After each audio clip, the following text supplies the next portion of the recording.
pourquoi je suis venu? Parce que donc on souhaite devenir donc jeune entreprise innovante et donc bénéficier également du crédit d'impôt recherche pour mettre en place cette cellule. Donc voilà, c'était pour avoir un peu plus d'informations à ce sujet-là. Je viens déjà rencontrer, recroiser mes résidents, cette jeune entreprise innovante hébergée au sein de nos pépinières, et également rencontrer nos futurs hébergés, j'espère, et parler avec eux de leurs problématiques, notamment de financement, entre autres. Je suis là parce que je soutiens la dynamique de ce congrès depuis le départ, en tant que financeur à l'époque au conseil régional. Le président de la région a choisi de financer la première édition de ce congrès à Toulouse et on espère qu'elle se pérennisera pour des années qui vont suivre. Notre développement, plus que jamais, ça a toujours été le cas, mais notre développement plus que jamais est lié à l'innovation, est lié au transfert de technologies, est lié au partenariat entre la recherche et l'entreprise.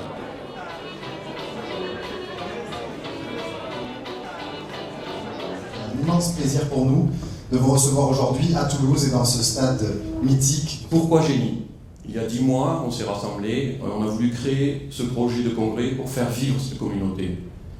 L'objectif est de partager nos valeurs, notre modèle et nos besoins avec les autres GEI et nos partenaires. Aujourd'hui, nous avons le devoir de créer une communauté, constituée bien sûr de GEI, de nos GEI, constituée des investisseurs, constituée des institutionnels, et on doit créer ensemble une communauté pour réfléchir à ce que l'on peut faire pour améliorer ce développement, pour améliorer cette croissance et nous porter vers un marché international à fort potentiel. Je vais maintenant demander au président Martin Malvy, à Thierry Cotel, à Serge Bergamelli de venir nous rejoindre pour la table ronde. Nous avons besoin de répondre plus que jamais, dans une stratégie européenne, au problème global du développement économique et non de l'innovation. Il faut que l'innovation soit la plus large possible. Comment on arrive à s'allier avec les acteurs locaux pour donner du sens à une intervention dans la maturation, dans l'amorçage. Ce que nous essayons de faire, nous, sur le territoire, c'est d'accompagner ces jeunes entreprises innovantes vers, bien sûr, une progression de leur entreprise.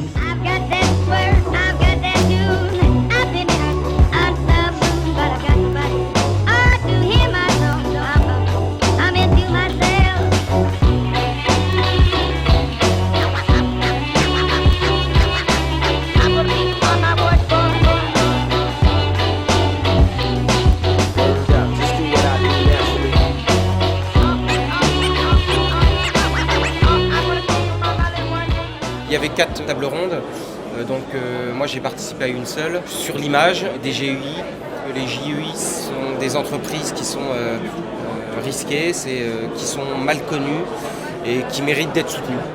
Ces entreprises-là sont assez spécifiques. Elles sont assez spécifiques parce que d'une part elles sont jeunes, elles innovent beaucoup, sont peu capitalisées, mais sont pour un grand nombre d'entre elles les entreprises de demain. Ce sont des entreprises qui feront peut-être 25 à 35% de l'économie de 2020-2030.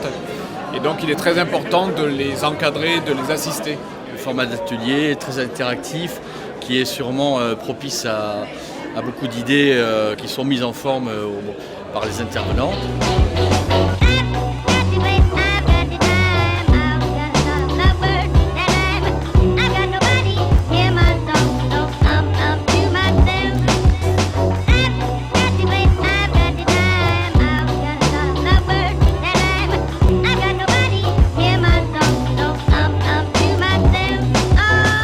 Ce qui a été également très partagé, c'était se faire comprendre de l'environnement. Pour un sujet où on a besoin d'innovation, c'est pour aider aux économies d'énergie. La croissance de la France de demain se trouve dans les PME d'aujourd'hui qui sont les plus innovantes. C'est aujourd'hui qu'il arrive le détriment. À ton avis, on est en train de faire exploser le crédit d'impôt recherche de 1 milliard à 5 milliards. Ça va coûter trop cher à l'État, il va y avoir des coups de rabot. Le coup de rabot est là aujourd'hui, au détriment des GEI. C'est très grave qu'on touche aux jeunes entreprises parce que l'innovation passe par les jeunes entreprises et je suis tout à fait d'accord avec le manifeste qu'on propose de faire pour ce soir. Bien évidemment, il faut se mobiliser dans cette affaire. Le travail qu'on a fait en équipe, par atelier, c'est intéressant. Moi, ce qui ressort particulièrement, c'est le côté inédit de cette réunion. C'est la première fois que ça se fait en France. Et je pense que ça va certainement appeler à d'autres éditions parce que c'était nécessaire.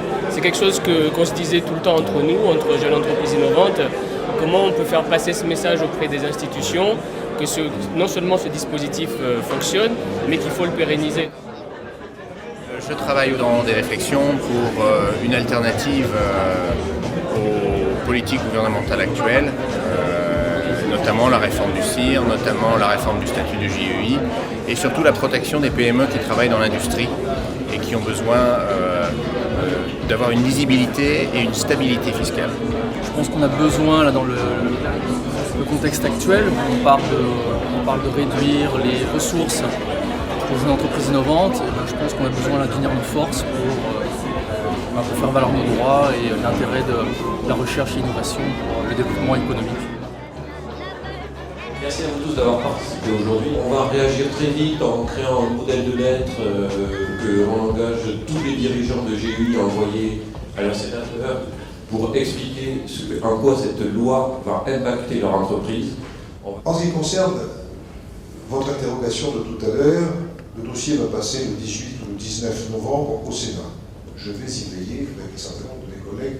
Sachez, je pense que vous avez fait un bon travail avec un guide émérite, Gabriel, que je connais bien. Je vous félicite en tout cas, Monsieur le Président, toute l'équipe qui est à vos côtés. Et je tiens à vous dire à toutes et à tous, bon vent, bon courage. La France a besoin de vous. Sachez-le.